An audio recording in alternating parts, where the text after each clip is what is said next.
On a plusieurs types de déchets. On a le déchet de l'organisation déjà, qui est induit par l'organisation générale, les dotations, le balisage, les ravitaillements. Il y a aussi les déchets qui sont induits par les coureurs. Parce qu'en fait, les coureurs ont peu de choses qui sont relativement recyclables. C'est juste des papiers de bar ou du bris de matériel. Donc en fait, c'est des choses qui sont facilement gérées. Il faut juste faire attention à ce qu'ils jettent au bon endroit, avec les bonnes poubelles, que ce soit bien identifié. Après, on a les déchets d'organisation, qui sont le balisage, où en fait on travaille donc depuis le début sur la fabrication de balises spécifiques UTMB, donc qui sont des balises qui sont réutilisables. On en a 17 000 au total, donc c'est 17 000 balises qu'on ne jette pas chaque année. Et on est à 5% de pertes par an. Donc voilà, on jette environ 1000 balises quand certains événements qui feraient avec de la balise jetable jetteraient 17 000 balises par an. L'autre aspect environnemental, donc on a le plan de transport du Val-Montjoie pour essayer d'éviter le transport et les nuisances dans le Val-Montjoie.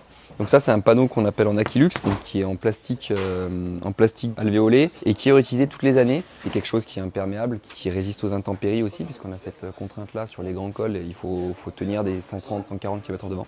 Donc c'est quelque chose qui répond à toutes ces contraintes et qui nous permet de réutiliser d'année en année sans avoir à se jeter. À partir de cette année, on va travailler avec SodaStream. Donc SodaStream qui est les machines mécaniques pour fabriquer de l'eau gazeuse à la maison. Nous allons fabriquer nous-mêmes l'eau gazeuse, donc qui permet d'économiser 3500 bouteilles d'eau cette année. Et si on arrive à réussir ce test, l'an prochain on passera sur la totalité des ravitaillements et ça correspond à 10 000 bouteilles d'eau juste pour l'eau gazeuse.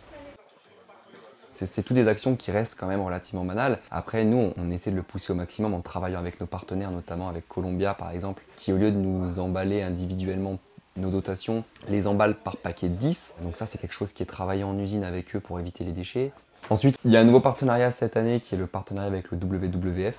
L'objectif pour le WWF d'avoir fait un partenariat avec l'UTMB est multiple. D'abord, ça nous permet de toucher des publics qui ne sont pas forcément le public traditionnel du WWF, notamment en sensibilisant sur le lynx boréal, qui est une espèce en voie de disparition dans notre pays.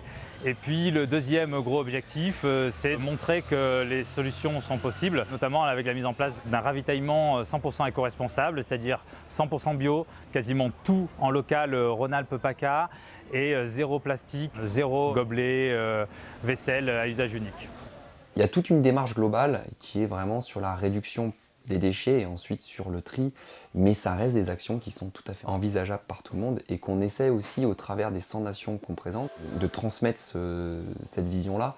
Et par exemple, le gobelet au matériel obligatoire, c'est quelque chose qui est repris dans tous les trails du monde maintenant et c'est quelque chose qui vient de l'UTMB.